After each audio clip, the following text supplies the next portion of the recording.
commence tout de suite avec les actualités économiques et cette histoire d'amour et ses rebondissements. C'est celle de Tesla, bien sûr, et la bourse. Après 11 ans de mouvements haussiers et baissiers, c'est la 6e valeur à atteindre les 1000 milliards de dollars de capitalisation dans l'histoire. Et oui, le constructeur a tout traversé, les grands vides, les déboires judiciaires, avant d'être enfin consacré par les marchés.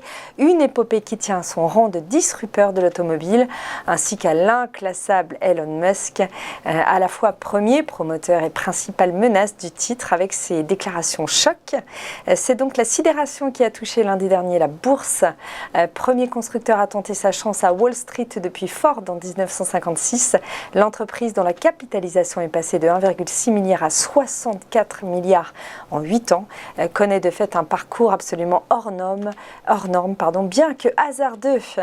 C'est là que Tesla entame son parcours incroyable, soutenu par la Chine qui lui ouvre son énorme marché tout en lui accordant des subventions et des liquidités dont l'entreprise avait désespérément besoin. L'action voit passer sa valeur de 40 milliards à 120 milliards en l'espace de quelques mois et ce n'est que le début. Tesla se réveille, la firme avec son avance dans les logiciels autonomes, notamment les batteries. Ses capacités de production est en train de faire main basse sur le marché du zéro émission. La dernière flambée du titre consécutive à un contrat signé avec Hertz pour la livraison de 100 000 véhicules en est du reste le tout dernier exemple.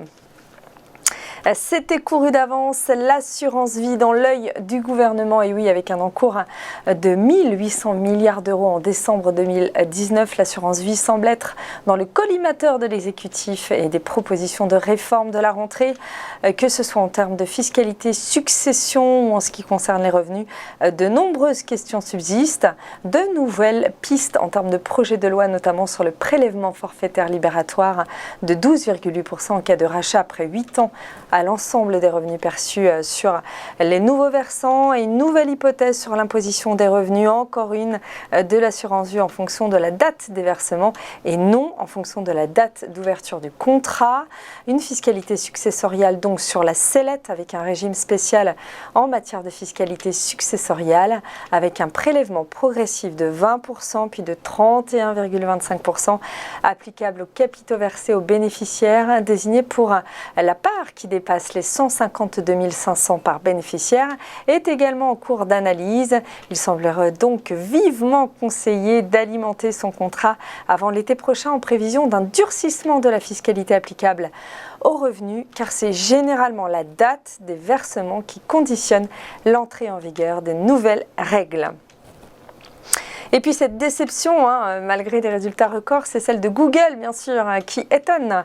Malgré des résultats records, même si le géant déçoit sur le cloud, et notamment aussi sur YouTube, la firme californienne a dépassé les attentes des analystes au 3e trimestre, grâce notamment à d'excellents résultats dans l'e-commerce et la publicité en ligne.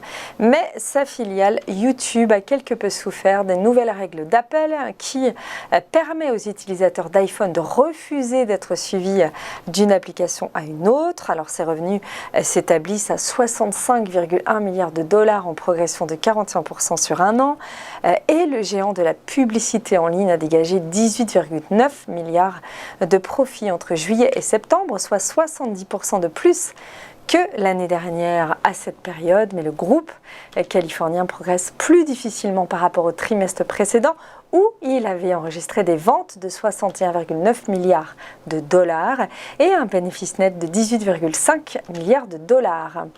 C'est la publicité en ligne donc qui explique surtout ces excellents résultats tirés par le secteur du commerce de détail. Les revenus publicitaires du groupe ont atteint 53,1 milliards de dollars entre juillet et septembre 2021, en hausse de 43% comparé à la même période l'année dernière. Et sa filiale YouTube a quant à elle un peu laissé sur les carreaux les attentes des investisseurs malgré une nette progression sur un an. Et dans cette analyse plutôt à demi-mesure, plane la menace de risque judiciaire puisque la prédominance de Google dans la publicité en ligne en fait une cible facile pour les autorités de concurrence.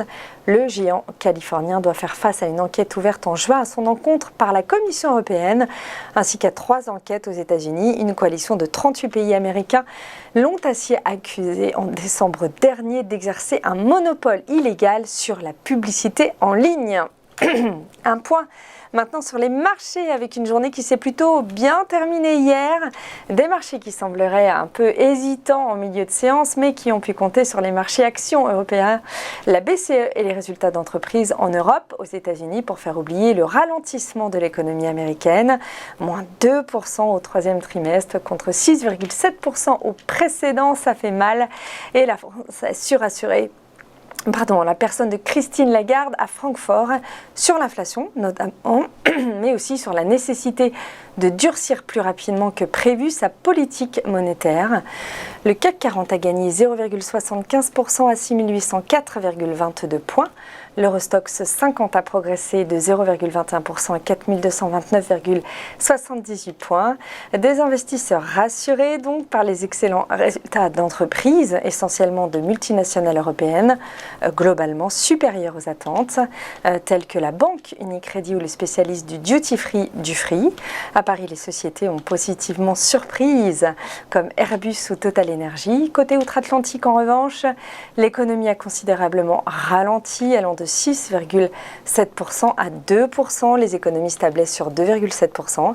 Mais cette baisse pourrait pousser la Fed à être de nouveau très accommodante pendant quelques temps, ce qui au final serait plutôt une bonne nouvelle pour les marchés. A tout de suite pour le ChronoCAC.